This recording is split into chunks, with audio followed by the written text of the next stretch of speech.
I need to do something weird. And that's why I started a business, because I realized, okay, I can get a 3% raise per year. And in 100 years, I can have my income goals. By the way, my raise would not outpace inflation, or I can do my own thing.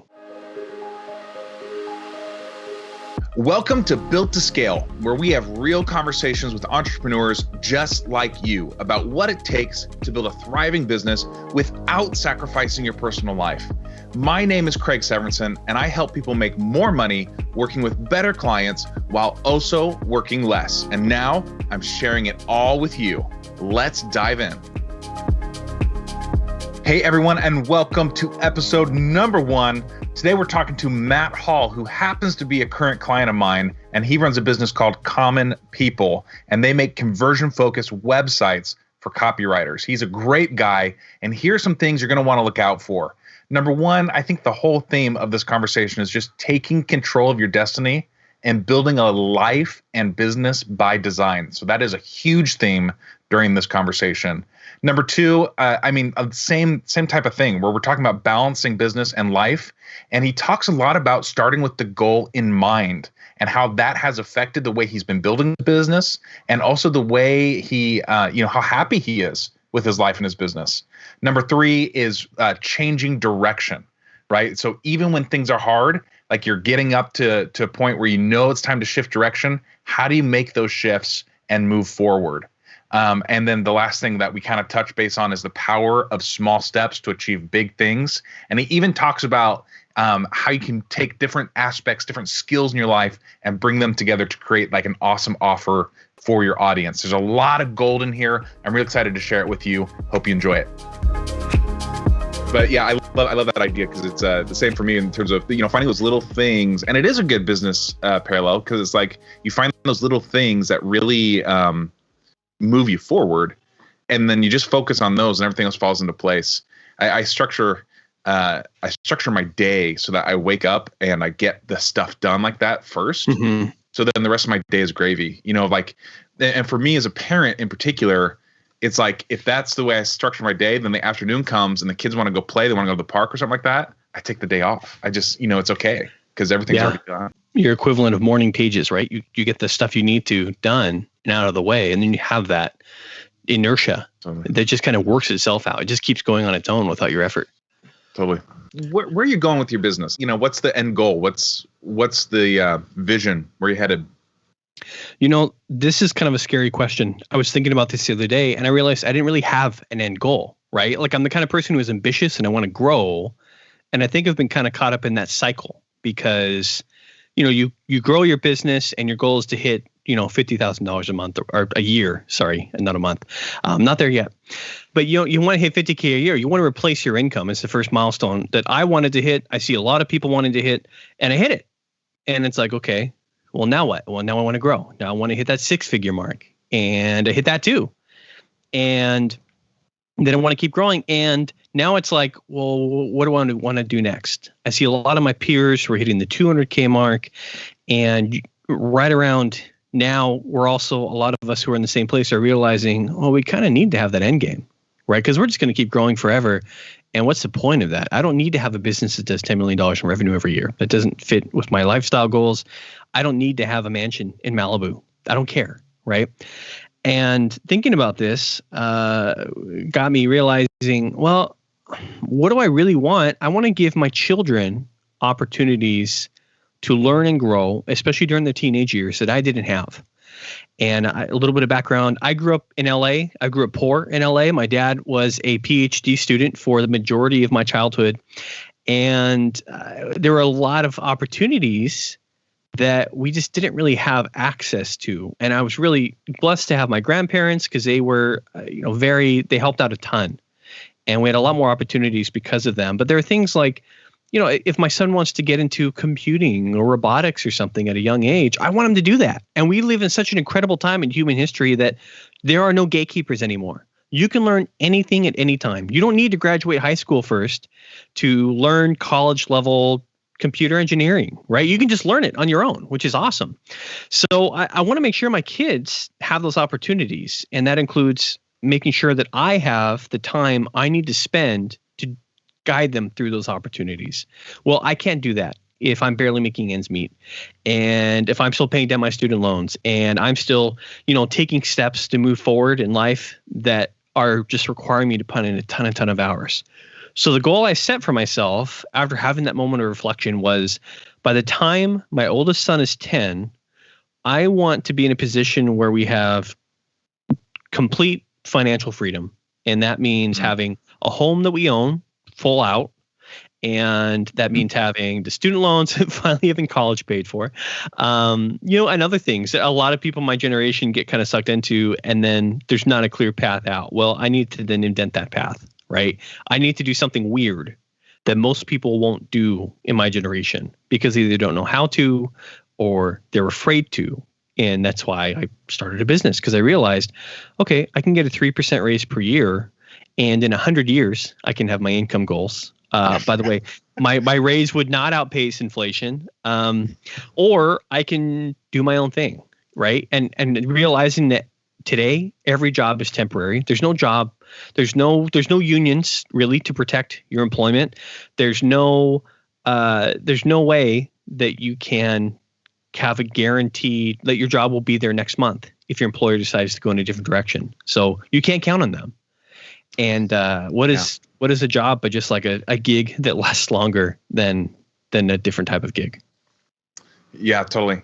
I think that's I think you hit on some stuff that's really interesting to me in terms of like when you don't have that end goal, which I think what you just described is, I know it was me for a long time, and I think it's very common with a lot of entrepreneurs where it's like you get caught up in like, what's the next financial goal? What's the next level for the business, without really putting too much thought into what does it look like when it's all done. And I think that's why we see so many people get sucked into this culture of hustle, work harder, and you start to lose yourself in the business. And all those things that you started your business to accomplish, what's the hobby, what's the family, what's the friends, what's the thing that you started your business to have this freedom to be able to do? Something that gets lost because you've just been completely swallowed by your business. And it's such a dangerous and unhappy place to be. Like, it's no fun being there at all. And it doesn't feel like you're making any forward movement, right? Like, you feel the effort, you feel the work you're putting into it, but you don't see the complete life transformation. And if you take a step back and look, you go, wow, I have grown a lot, right? My income has really increased. I've been able to, afford, I live in LA, and it's a very expensive place to have a family, and we've been able to make that work. We were in the Bay Area before we moved down to LA, and we made it work there too. And so we're really fortunate that on basically a single income, I can support a family in one of the most expensive metros in the country. That's awesome. But what do I have to show for that, right? At the end of the day, all of my hard work goes towards surviving. And the goal was never just to survive. The goal was to thrive, was to get ahead. And so that's kind of what my business and having that direction, having that, taking that time to reflect and think about what is my actual end game. It's not just the hamster wheel, not just going forward faster or getting a bigger hamster wheel. What is actually my end goal going to be? Well, deciding, okay, I want to have this done by the time my oldest son is 10. That's going to set us up, and that's going to help us achieve our goals for the rest of our lives as well, where we can have the freedom to, do some good in the community and, contribute to the lives of the people around us in a positive way. All these other things kind of waterfall away from that central measurable goal, which is what I mentioned before. That's awesome. So what got you into what you're doing now? So what are you doing now, and what got you into it? Yeah, so now I am building conversion-focused websites primarily for copywriters, coaches, and consultants. But we also do a little bit of work in the SaaS space. And I built my first website. I taught myself HTML in high school, and I made some simple websites, and just did that kind of as a hobby throughout college. And eventually I wanted to teach university writing, and I went to grad school, and I was in the staff meeting or faculty meeting where I realized, okay, they're having an argument about something really petty, and there's a lot of ego involved here, and the pay isn't great. Why would I want to set up my career to compete with these people for a job that pays very little and requires like 90 hours a week of work? Doesn't fit. So I went on Craigslist, and I found somebody who's willing to pay me 1 cent a word to write web content. And I was like, they'll pay me to write? Well, not realizing that 1 cent a word is like hilariously low. What it did is it taught me how to write quickly. So I was able to write like, 2,500, 3,000 words an hour, not good words, but just write quickly in a way that made sense that the client could accept. And so I was making $30 an hour writing all this garbage content. And eventually I found better clients who were like, you'll work for 1 cent an hour, huh? Or 1 cent a word. What if we give you 3 cents a word? And I still thought, I was like, oh man, I'm tripling my income. Well, I was still getting had. But that led to other opportunities, eventually ended up in-house at a company. And when the marketing director left, I went to the company and pitched myself as their content strategist. I saw an opportunity. The content strategy was kind of becoming the thing. And companies were being a little more deliberate in how they were managing their blog and email strategies. And so I said, I can do all this for you. Give me a salary and I will become your content strategist. And so they did. And every department, it was a health and wellness company, and the sales team was kind of struggling, and every month the revenue was declining, and other departments were kind of struggling to maintain revenue. Meanwhile, I'm growing every single month, and in 3 quarters, I generated an extra $250K in revenue just from a simple blogging email strategy. Whereas I saw the sales team, and every month their revenue is kind of going down. So realizing, okay, I'm okay at this, right? I'm at least not terrible. The numbers are going up. My clients are happy. I got a few other clients and similar results. One guy was selling dog treats he'd make in his basement. And over 9 months, we took him from $3,000 a month to $40,000 a month. Just from the content strategy, right? And just from that continually nurturing the relationship, trying to add value to the customers, and then selling things in a way that felt like natural versus just trying to slam it down people's throats. That worked. And eventually that led me to a content strategy gig in the Bay Area and some other gigs down here in LA. And most recently, I was the senior conversion copywriter, kind of leading messaging at a SaaS company. And pandemic hit, and I got laid off. And so now, all this work I've been doing, which was a lot of writing, I just couldn't do it, right? And we all had newborn brain last year, where all of us, the pandemic just wiped away any sort of creative thinking I could do. So I thought, okay, what can I do where I can create something? I don't want it to be super creative about it. It just needs to work or not work. I just need to be able to sit and stare at the screen and make it work. And I realized, I can build websites. I've been building websites the whole time. I've been, doing a little bit of web design as well. So I pivoted and I contacted all my copywriter friends and I said, what are some of the frustrations you've had with working with web designers and developers who don't really get conversion copywriting? And they all told me. And so part of what I did is I worked with them kind of on an ad hoc basis. They'd say, I need help with this tech thing. I can probably help with that. And then I'd help them. And then they'd hire me for something else. And that worked really well. I kind of started to make a name for myself as a go-to guy for websites and landing pages and sales pages for conversion copywriters, because I understand the psychology of what they're doing. And the last few months has actually been really, really awesome ever since I started working with you, Craig, because what you've helped me do is take a step back and realize, okay, what you're doing is working.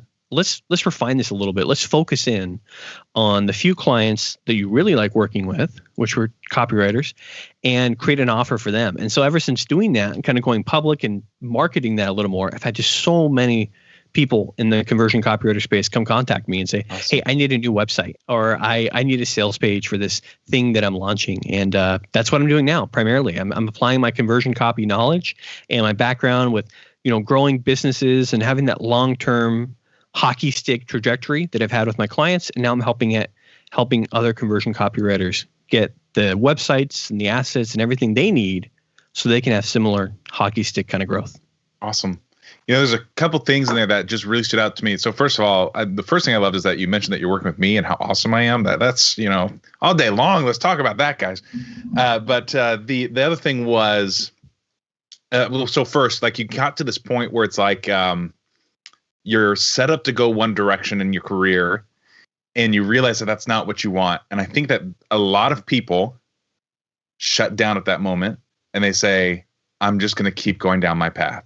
I'm just going to keep going to law school. I'm just going to keep going to med school. I'm just going to keep doing whatever this thing is, even though I realize that I don't like it. And grad school is deep into that. Like, it's not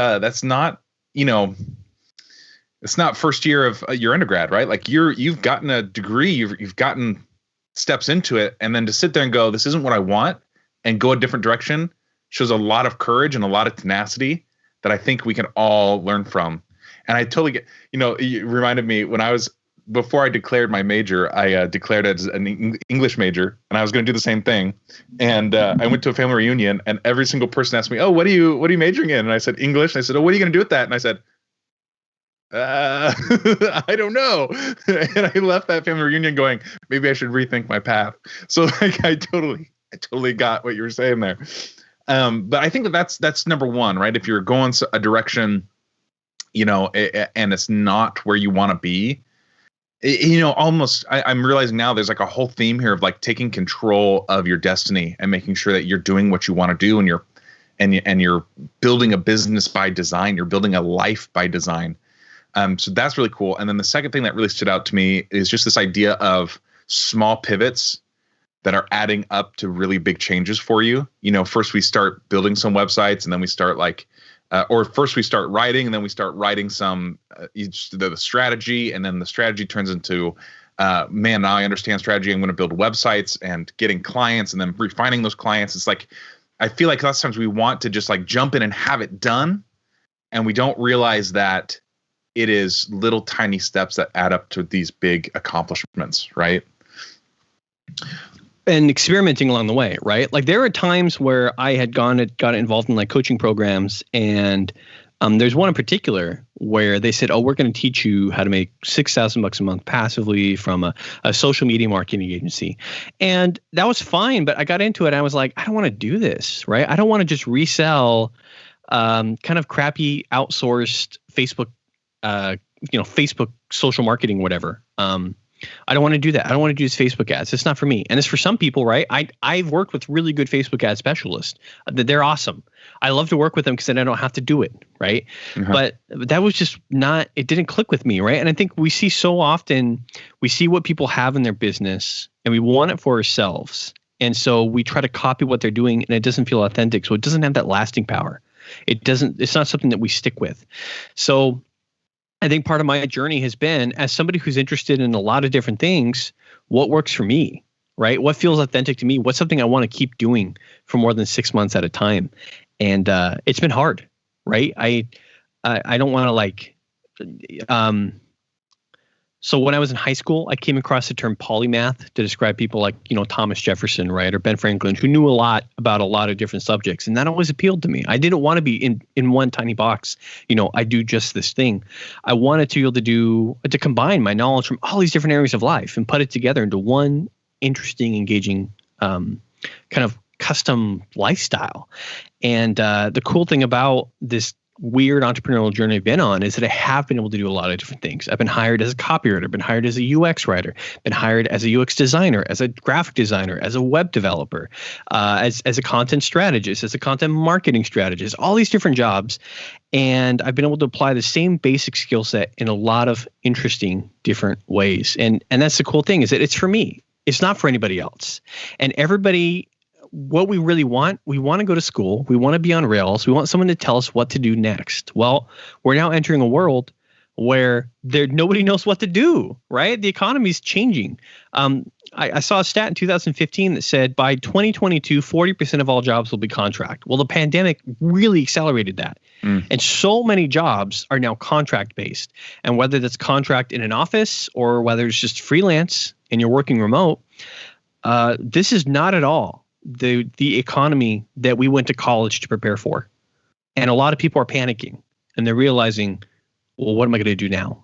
Well, the good news is there's so much you can do. And me being able to succeed while being like slightly above average, not even great, just slightly above average of what I do.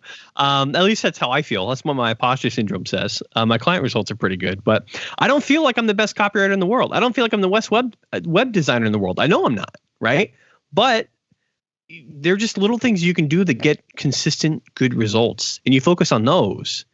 And that helps you kind of create your own path in this really unprecedented time. And I think, at the one hand, it's unprecedented. At the other hand here, the other side of that coin is that this is a time to really step up into leadership. Like this is a huge opportunity. So many, when the pandemic hit, you had, I looked around and I saw different responses from my peers. One subset was like, oh, I'm just ostrich, right? I'm going to stick my head in the sand. I'm going to ride this out. It's going to be 3 months. We're going to be back to normal. You had the other subset where it's just like, I don't know what to do. And so you kind of got the same result as the ostrich, where they just kind of like got frozen because they didn't know what to do. And then you had people like me that said, hey, this is a time where people need you to step up and start talking and start, I spent a whole month when the pandemic hit just like reassuring people it's going to be okay. Here's steps you can take. Here's things you can do. Like, this is like, let's get into action. This is opportunity knocking. And I think that's where we're at, where it's like you need to be able to be proactive and take control of what's going on around you, and not like in a force it way, but just in an intentional way, right? Like, all jobs are contract now. Whether or not you like that, you know what? There's lots of benefits to it. And if you can just build your business or your life by design, you're going to be a lot happier for it. So you said something, and I'm interested to, maybe this is selfish of me, but I'm interested to hear, you said you worked with some other coaching programs. What was it that, since you mentioned you're working with me, what is it that attracted you to work with me, and how have things shifted since you started working inside the Built to Scale program? Yeah. So having worked with other programs in the past, I have gotten good results working with other coaches at times. Not always universally great results, but generally speaking, I've had a positive experience. So I know the ROI of investing in a program, right? At least I'm going to get my investment back. My goal is to get several times that investment back.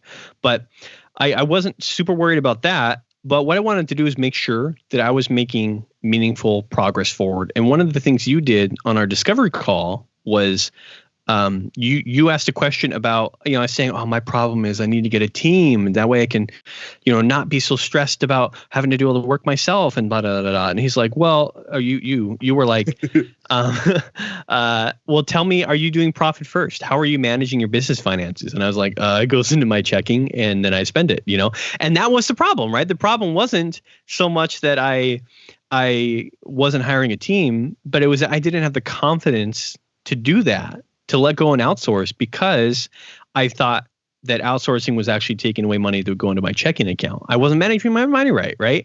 And your ability to see that big picture and then hone in on what was actually wrong was like, okay, not only will this person be able to see what's going on, he's also going to tell me clearly what I need to do. And that's what I needed right now in my business, was somebody to say, no, you have a lot of options. You have too many options. Do this. Just focus on this thing. Do this thing. And so that's what I've done. And the difference so far has been that continued focus and refining and doing stuff that like we tell our clients to do, right? We tell our clients to track their metrics. Well, you've actually given us really clear tools to track our metrics. And so just on our call, right, a few days ago, looking at my last month and realizing, oh, wow, okay, my number of social media posts directly correlates to the amount of new business I have.